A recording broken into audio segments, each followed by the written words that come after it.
Free current ఇస్తే ఈ రాష్ట్రంలో 50 లక్షల కుటుంబాలకు ఇవాళ ఫ్రీ కరెంట్ పోతా ఉంది, ఇస్తా ఉంది ప్రభుత్వం.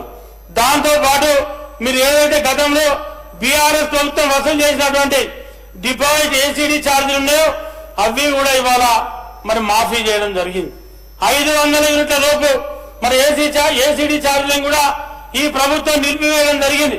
అంటే దాంతోనే ఇటు పేద వర్గాలకు కానీ మరి ఉన్నత వర్గాలకు కొంతవరకు కూడా ఇలా ఈ ప్రభుత్వం చేయూతనిచ్చినటువంటి మరి అవకాశం ఇవాళ ఏర్పడ్డది. మరి ఇన్ని పెద్ద ఎత్తున ఇన్ని కార్యక్రమాలు చేస్తూ ఉంటే మరి మీరు ఇవాళ 200 యూనిట్ల ఉచిత విద్య కూడా మరి ఇవాళ ప్రభుత్వం ఫ్రీ కరెంట్ ఇస్తా ఉంది. మరి వీటితో పాటు మరి పౌర సరఫరా సంబంధించి మరి ఏదైతే ఆనాడు గత 10 ఏళ్ళు మీరు రేషన్ కార్డు ఇవ్వకుండా ఏ ఊళ్ళో కూడా ఏ గ్రామంలో కూడా రేషన్ కార్డు ఇవ్వకుండా పేదలకు మరి 10 ఏళ్ల కింద అల్లా అబద్ధాల ఆడుట్లా మీ పార్టీ పుట్టకే అబద్ధాలనే పుట్టింది. అబద్ధాల ఆడుట్లా మిమ్మల్ని మించినవాడు ఈ దేశంలో కానీ రాష్ట్రంలో ఎవరు లేరు. ఇక్కడ అబద్ధాలు ఆడటం ఎవరు లేరు. మొదలు మీరు అబద్ధాలు అనేది అబద్ధాలకు care of address BRS party. అది మీకు పెటెంట్ అక్కది. అది మీకు వచ్చినంత ఇంకెవరికి రాదు రాష్ట్రంలో. అది ఎవరిని అడిగినా ఏ గ్రామం వెళ్ళినా ఎక్కడికి అడిగినా ప్రజలు చెప్తారు అబద్ధం ఎంత బ్రహ్మాండంగా ఎంత మంచిగా ఎంత అరటి పండు తోడు ఒడిచిన చెప్పినట్టు మరి తోడు కవలసినట్టు చెప్పే శక్తి ఉన్నారు మీరు. అదే విధంగా అధ్యక్ష నేను మాట్లాడినట్టు ఇవ్వండి, అభ్యంతరం లేదు. గత 10 ఏళ్ల కాలంలో ఒక్క రేషన్ కార్డు కూడా అధ్యక్ష గత 10 ఏళ్ల కాలంలో ఒక్క రేషన్ కార్డు కూడా అందించకుండా మరి రాక్షస పాలన కొనసాగించినటువంటి బీఆర్ఎస్ ప్రభుత్వం ఇవాళ కాంగ్రెస్ ప్రభుత్వం వచ్చిన తర్వాత రేవంత్ రెడ్డి గారి నాయకత్వంలో మరి మా ఉత్తమ్ కుమార్ రెడ్డి గారి ఆధ్వర్యంలో ఇవాళ గ్రామాన ప్రతి గ్రామంలో ఇవాళ ప్రజాపాలన కార్యక్రమం పెట్టి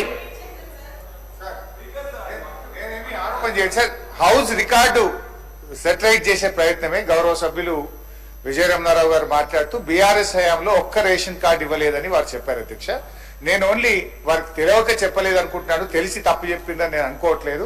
I want to set the record. అధ్యక్ష, మొత్తం బీఆర్ఎస్ హయాంలో 6,47,479 రేషన్ కార్డులు ఇవ్వడం జరిగింది. ఈ రేషన్ కార్డుల కింద 20,69,033 మంది కొత్త సభ్యులను చేర్చడం జరిగింది. అధ్యక్ష, ఒక్కటి కూడా ఇవ్వలేదని వారు మాట్లాడడం కరెక్ట్ కాదు. ఇంకా చెప్పమంటే ఇయర్ వైజ్ కూడా డీటెయిల్స్ ఉన్నాయి, నేను అందులోకి పోవట్లేదు. అధ్యక్ష, ఒక్క పాయింట్, ఇందాక గౌరవ ఎమ్మెల్యే గారు మాట్లాడుతూ మహబూబ్ నగర్ జిల్లాలో బీఆర్ఎస్ ప్రభుత్వం ₹1 ఖర్చు పెట్టలేదు, పట్టించుకోలేదు అన్నారు. అధ్యక్ష, ఇది పూర్తిగా సత్యదూరమైంది. మహబూబ్ నగర్ జిల్లాలో నేను నీటిపారుదల శాఖ మంత్రిగా ప్రాజెక్టుల దగ్గరకు వెళ్లి ప్రాజెక్టుల దగ్గర నిద్ర చేసి 4,000 కోట్ల రూపాయలు కల్వకుర్తి, నెట్టంపాడు, భీమా, కోయిల్ సాగర్ల మీద ఖర్చు పెట్టి 10 లక్షల ఎకరాల కొత్త ఆయకట్టును పాలమూరు జిల్లాలో బీఆర్ఎస్ హయాంలో తేవడం జరిగింది.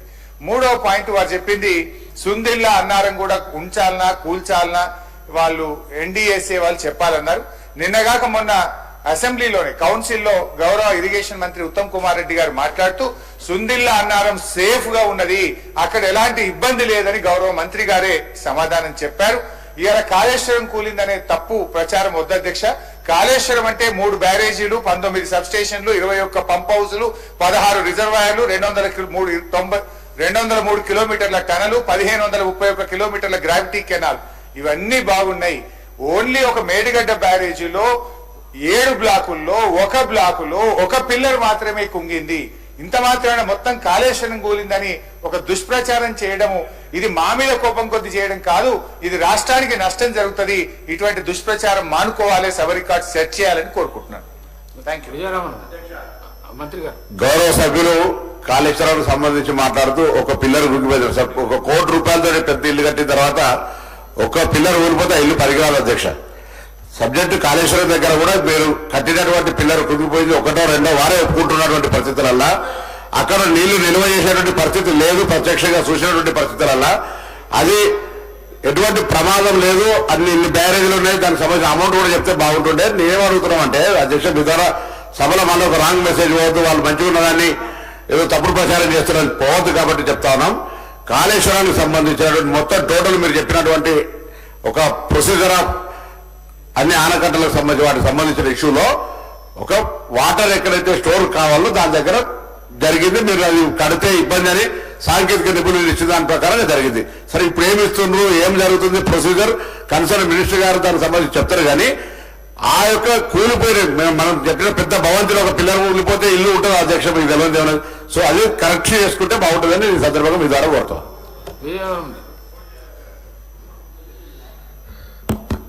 ఇప్పుడు హరీష్ రావు గారు చెప్పినట్టు ప్రాజెక్టు కాళేశ్వరం ప్రాజెక్టు మీరు సబ్ స్టేషన్లు కట్టిండ్రు, 3 డ్యాములు, చెక్ డ్యాములు, రిజర్వాయర్లు కట్టిండ్రు, తర్వాత అవన్నీ చేసిండ్రు. చేసే కదా మీరు ఆడికి టూరిస్ట్ పెట్టి అదొక పెద్ద టూరిజం ప్లేస్, ఏషియా క్యాండల్నే అంత పెద్ద ఆ టూరిజం ప్లేస్ లేదని చెప్పి బస్సులు పెట్టి భోజనాలు పెట్టి మీరు వేల మంది రైతులు తీసుకుపోయి రైతులను బ్రహ్మణులలో ఉంచి ఇది ఒక అద్భుతం ఇది అని చెప్పి అదేదో నాకు ఛానల్ పేరు కట్టలేదు, అదే ఛానల్లో కూడా ఊహించారు కదా మీరు ఏ లేదు కట్టలేదు, కట్టిండు కూలింగ్ అని చెప్పబడింది. మీరు కట్టింది నిజమే, అది కూలింది నిజమే. ఇప్పుడు మేము దానికన్నా ముందు శ్రీరామ్ సాగర్ ప్రాజెక్టును కట్టింది కాంగ్రెస్ పార్టీ, కాంగ్రెస్ ప్రభుత్వం. 5,40,000 ఎకరాల ఆయకట్టుకు ఉమ్మడి కరీంనగర్ జిల్లా నీళ్ళు ఇచ్చింది. మరి ఎక్కడైనా ఇది వరకు ఇచ్చింది, ఇప్పుడు అదే నీళ్లతోనే మా రైతాంగం బతుకుతా ఉన్నారు. ఇలా లోయర్ మా డ్యామ్ మీరు అక్కడి నుంచి తీసుకుపోయి లోయర్ మా డ్యామ్ వేస్తే ఆ డ్యామ్ నుండే వెనకటి నుంచే వరంగల్ పోతున్నాయి, అందుకెళ్ళి మళ్ళీ వరంగల్ పోయినాయి, కొత్తగానే అయితే ఎక్కడి నుంచి పోలేదు కదా. ఇప్పుడు నేను అన్నదేంది, మేము మా పార్టీలో ఇంజనీర్ లేరు, మా ముఖ్యమంత్రి ఇంజనీర్ కాదు, మా మంత్రులు ఇంజనీర్ కాదు.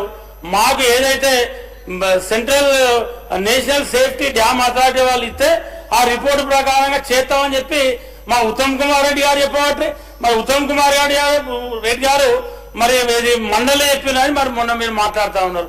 మాతోనే మేము అడుగుతూనే చెప్పలేము, మేము మాతోనే అడుగుతూనే మేము చెప్పిన విషయాలే ఉత్తమ్ కుమార్ రెడ్డి గారు చెప్పారు. మొన్న మా జిల్లా రివ్యూ మీటింగ్ అయితే కూడా ఆ రివ్యూ మీటింగ్ లో కూడా మరి కాళేశ్వరం సంగతి ఏంటన్నా అంటే, మనం ఇంజనీర్లం కాదు విజయరమణారావు గారు, మనకు డ్యామ్ సేఫ్టీ అథారిటీ వాళ్ళు రిపోర్టు మేము ఉన్న కూడా ముఖ్యమంత్రి గారు నేను పోయినప్పుడు మేము స్వయంగా కలిసాం. వాళ్ళు మాకు రిపోర్ట్ ఇవ్వగానే దాన్ని ఎట్లా చేసుడా తీసేసి కట్టుడా లేకపోతే దాన్నే నిర్మాణం చేస్తా అనేది అది వాళ్ళు ఇచ్చే రిపోర్ట్ మీద ఆధారపడి ఉంటుంది. మరి మళ్ళా మంత్రి గారు చెప్తా ఉన్నారు ఒక్కటే కుంగింది అది తీసి కడితే అయిపోతా అని చెప్తా ఉన్నారు. మేము మీ లెక్క తప్పు చేయడం కోసం లక్ష కోట్లను తీసి గోదావరిలో పారేయడం కోసం ఈ ప్రభుత్వం లేదు. దా లెక్క రైతుల సొమ్మును రాళ్ల పాలు చేయడం కూడా నీళ్ల పాలు చేయడం కోసమో ఈ ప్రభుత్వం లేదు. మేముంది, ఈ ప్రభుత్వం ఉంది రైతుల కోసం. ఇవాళ ఆనాడు తెలంగాణ రాష్ట్రం వచ్చి మీకు పరిపాలన అప్పచెప్పేటప్పుడు 57,000 60,000 కోట్ల అప్పు, ఇవాళ మీరు మాకిచ్చేటప్పుడు 7.5 లక్షల కోట్లు. అంటే 10 ఏళ్లలో మీరు చేసినటువంటి ఇది అప్పుల కథ.